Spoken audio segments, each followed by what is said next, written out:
Halo Sobat Easy Stock, ini artikel Instagram saham target. Judulnya 8 saham perkebunan dijual murah, layak dibeli.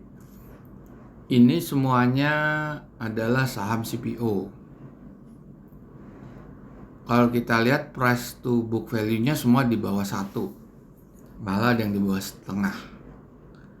Kita lihat CPO dunia itu memang turun di pertengahan tahun lalu, ngedropnya lumayan ya, dari angka 6.000 ke level di bawah 4.000. Kalau kita lihat detailnya ya 4.000 udah ada kenaikan, tapi turunnya memang dari 6.500, cukup dalam ya turunnya ya. CPO sekarang lagi rame lagi CPO nih. Nah, kita akan menghitung nilai wajarnya dengan menggunakan rumus Benjamin Graham dari buku karangannya Security Analysis dan Intelligent Investor, 2 buku pegangannya Warren Buffett untuk menghitung nilai wajar saham yang listed di bursa. Sekarang aplikasinya sudah ada di Indonesia khusus untuk Bursa Efek Indonesia. Silakan masuk ke Google Play Store. Nah, ada ketik Easy Stock. Kalau Anda open Easy Stock seperti ini, kita lihat satu-satu ya. AALI. Kita lihat begini. Ini lagi maintenance, jadi kita langsung ke bawah aja. Panel pertamanya belum rampung ya, belum selesai. Masih lagi maintenance. Ini kita lihat ya. AALI dengan pertumbuhan yang kita buat konservatif 1,17, closing price-nya 8375. Dia bisa turun sekitar berapa tuh, hampir 1000-an ya. 1100-an lah, 1200. Tapi dia punya upside bisa hampir 12.000, katakan 11.000 lah. Berarti upside-nya lumayan itu, upside-nya di angka 3.000 ya. Jadi ada 30% upside-nya. Net current asset-nya dia cukup kuat ya di modal kerja, tetapi dia defisit di utang jangka panjang atau di neracanya. Return on equity memang nggak terlalu bagus ya. Profit margin di bawah benchmark, working capital bagus, debt equity-nya bagus. Ya sebetulnya masih punya prospek ini. Sekarang kita lihat lagi ANJT.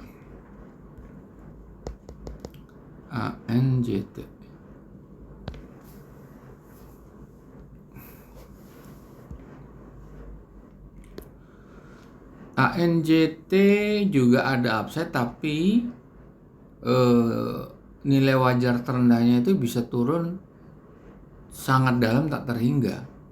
Karena kita melihat posisi neraca ya. Neracanya itu dia produce surplus working capital, tapi utang jangka pendeknya itu udah hampir 2,4 triliun. Sedangkan surplus working capitalnya tuh cuma sekitar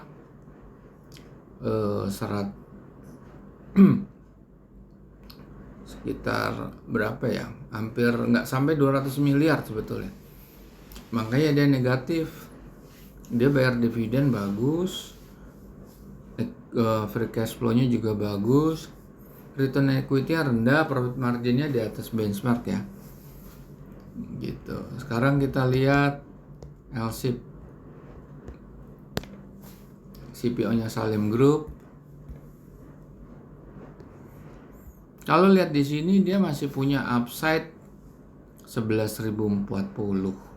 Jadi bisa naik kita 100 perak, naik 10%, atau bisa naik 20 sampai 25% ya. 1.400-an. Profit margin bagus, return equity kurang bagus. Nah, dia punya kemampuan untuk make money yang cukup besar karena dia punya profit marginnya itu 26%. Anda bisa cek ke belakang ini gimana nih. Kalau kita lihat ke belakang 2021 ya, bisa tarik lagi ke 2020. Dia bisa mempertahankan margin loh di sini, malah naik gitu LSIP. Kita lihat lagi SGRO, punya Sampurna nih.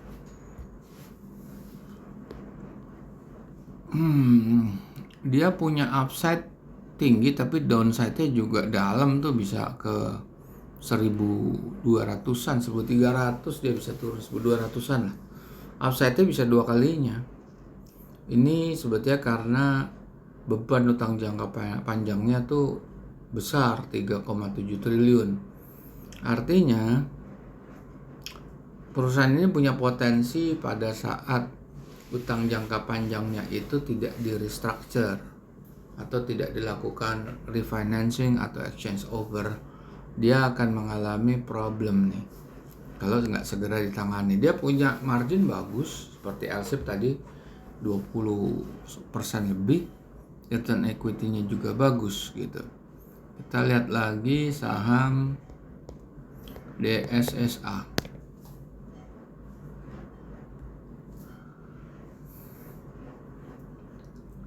Ini kemahalan nih. Harganya 38.000. Nilai wajarnya cuma 19.000. 20.000 lah anggaplah. Profit margin lumayan bagus, return on equity bagus, tapi harganya kemahalan. Tunggu turun aja. Oke, DSSA. Oh sorry nih, salah, DSNG. Sorry, DSNG sebetulnya, Dharma Satya. DSNG, salah. DSNG, waduh, harganya kemahalan. Dan dia defisit working capital tuh udah pasti defisit neraca ya.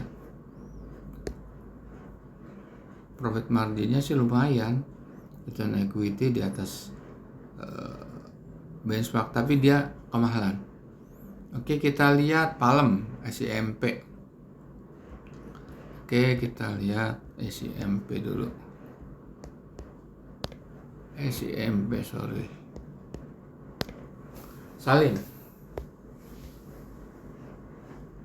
Salim dia ada upside, bisa sampai naik 100 ya, bisa ada 25% upside, tapi downside-nya bisa turun dalam sekali karena Anda lihat utangnya jangka panjang tuh 5,7 triliun.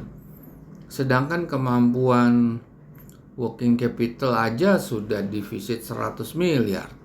Berarti dia defisit neracanya 5,8 triliun lebih tuh. Di sini dia ketolong sama free cash flow aja yang 1 triliun. Sehingga dia punya nilai wajar tertinggi, masih bisa ngangkat ke di atas 500. Sekarang kita lihat SIMP Semar. Semar punya Sinarmas nih.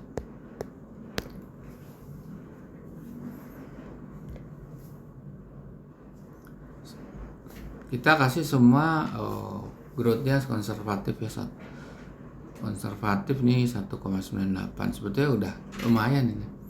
Ini Semar bagus nih. Dia nilai wajarnya bisa 8.000 sampai 9.000. Bisa naik lagi ke 17.000. Bagus ini. Profit marginnya tapi kecil, return on equity bagus ya. Utang debt equity ratio tinggi. Kita pakai forecast simulator, kita kurangin nih. Saya 1,1 aja. Berapa dia? Tetap bagus, tetap masih ada upside sekitar berapa tuh, 2000-an ya. Sekitar ada upside bisa 40%-an. Bagus ini. Sekarang kita lihat Palem. Perusahaannya Sandi Uno. Waduh jelek. Kita lihat aja nih sisi. Ini small cap.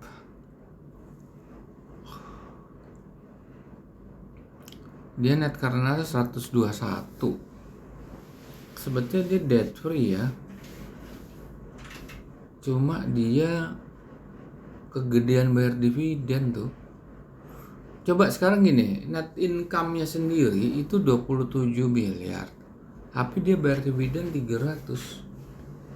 Dividen itu kan harus dikurangi dari nilai wajar, maka dia negatif. Ini bayar dividennya nggak kira-kira nih. Oke. Udah kita bahas ya 8 perusahaan. Kira-kira ya Semar bagus, Elsip bagus, AALI juga bagus kalau nggak salah ya. Cuma memang di sini lagi turun ya CPO-nya. Oke, kita jumpa lagi di lain kesempatan.